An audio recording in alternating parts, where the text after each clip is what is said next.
For context of these thoughts that I'm going to share, you may wish to read the biblical text from John chapter 20, verses 19 through 31, and 1 Peter 1, 3 through 9. How can I help? It's the favorite question of Dr. Max Goodwin in the TV series New Amsterdam, and it's really a better question than how are you? When you are asked, how are you? The response is frequently, oh, I'm okay, getting by, when the reality is you may have a soulful hurt that is forcing you to depths you've never experienced before, or you are so afraid of something that you are tongue-tied and really don't know what else or what other way to respond, but we don't want to talk about it, so we skitter around the truth. Oh, I'm okay, when we're asked that question, how are you? In a recent episode of New Amsterdam, Dr. Goodwin approaches a mother whose son is fatally ill. And Dr. Goodwin doesn't ask the question, how are you? Instead, he asks, how can I help? And when that question is raised, how can I help? We may be compelled to answer more honestly, or at least it may compel us to think more accurately about our present situation, or it opens the door for us, if we intend to skirt our feelings, to open up about the real need. How are you? Well, I'm okay. But when we hear that question, how can I help? Well, I just need to talk. I need to get past this fear. I want my son to live. Please do something for him.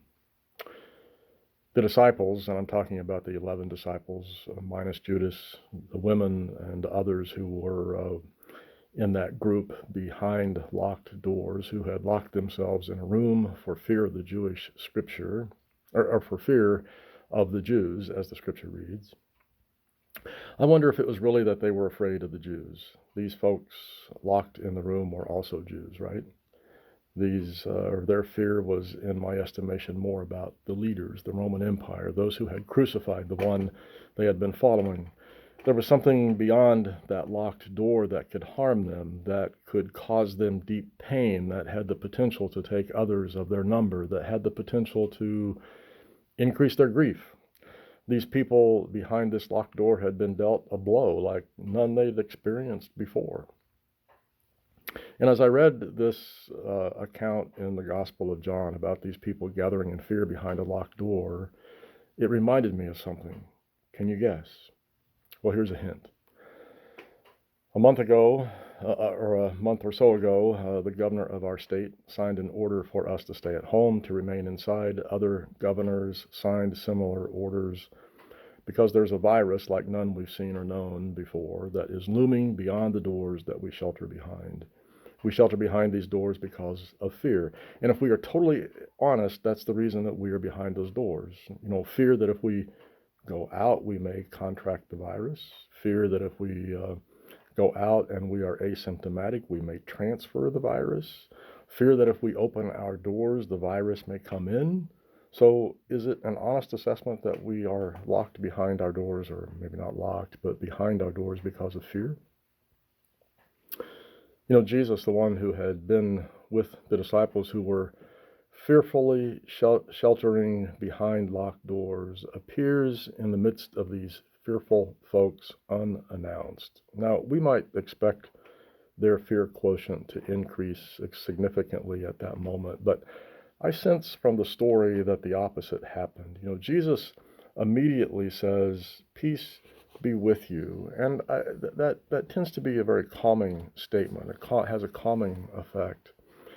Jesus, the one who had been with the disciples who were fearfully sheltering behind locked doors, gives them that sense of relief, that sense of calm at that particular point. I also think it was a statement when he says, peace be with you, that includes or implies at least a question. And the question is not, how are you? But rather, how can I help? The folks in that room were compelled to share openly at that point. Maybe they said, and I'm imagining because it's not written in the text, but I'm imagining maybe they said, help us with our grief. Help us to move past our fear.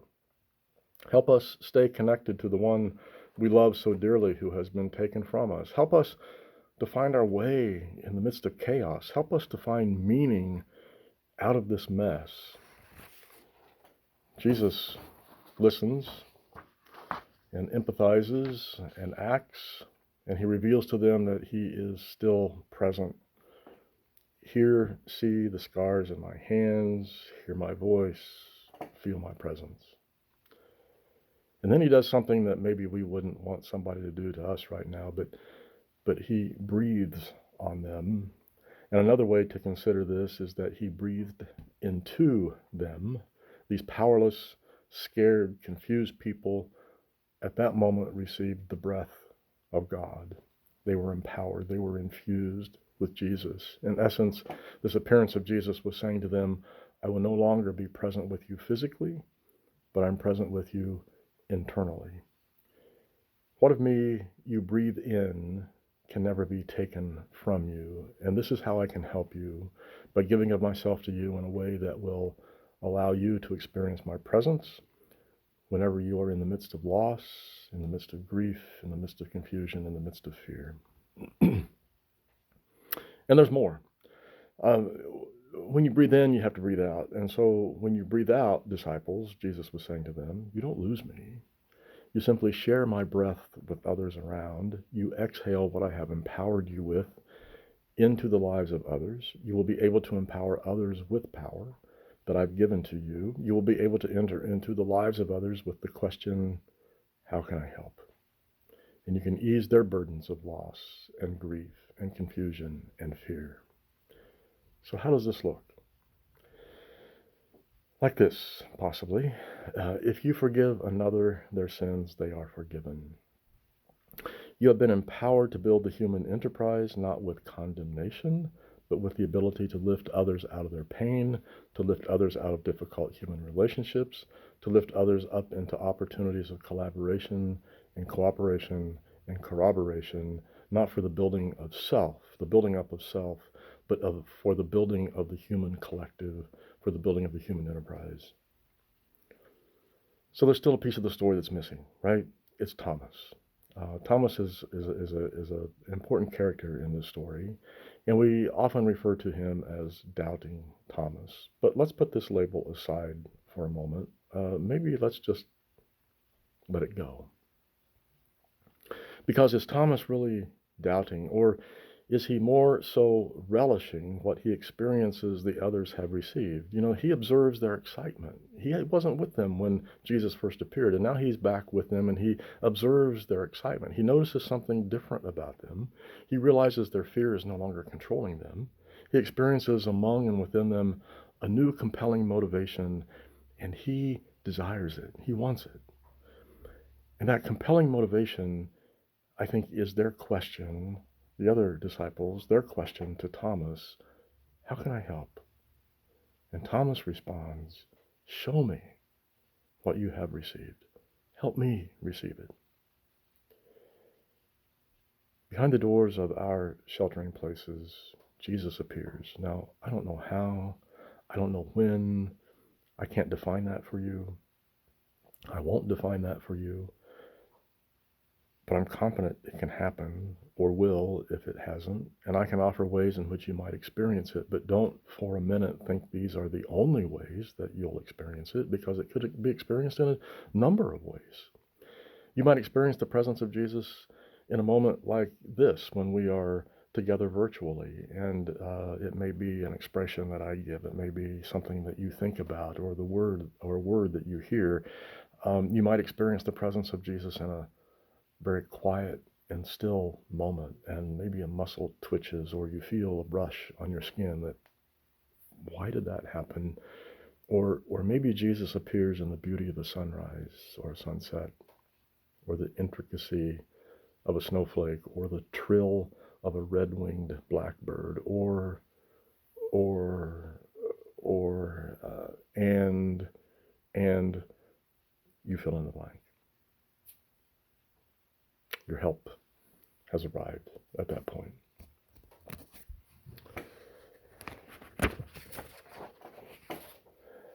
So breathe in, breathe in, breathe in. Let fear relax, let confusion ease, Let loss be understood. Let grief be spoken. Breathe in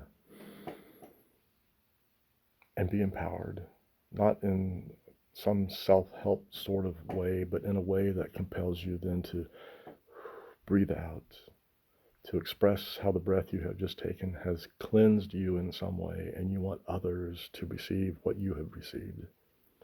To be compelled in such a way that you are watching for opportunities to reach into the lives of Thomases around you and ask, how can I help? How can I help? That's the breathing out. Breathe out. Breathe out. Breathe out with absolutely no condemnation of the fear and confusion and loss and grief that the other may be experiencing, but with the hope that the other may receive life-giving breath as well, just as you received it without condemnation. And may we, humanity, the human collective, the human enterprise, at that moment, hear these words ringing in our ears.